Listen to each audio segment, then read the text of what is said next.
Hi Liberty Jane Clothing, it's the Craftastic Me here, and I have my third entry for the Liberty Jane Clothing 2012 Summer Contest. So let's begin. First over here, the name of it is Liberty Passion because it has like almost passion fruit colors to it, like the shirt, and so yeah. So first we have a green black chain necklace, and as you can see it's just hanging there. And then it comes all together, or not, it doesn't matter.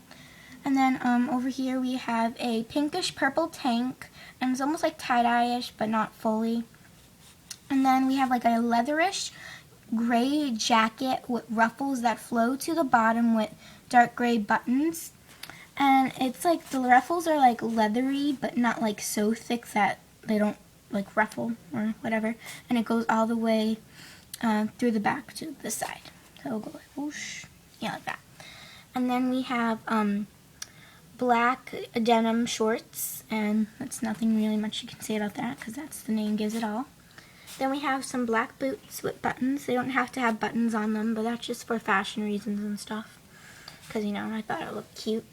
And they're a little bit lighter than the pants, but they don't have to be or anything. So yeah, so this has been my third entry, so I hope you guys like. Bye!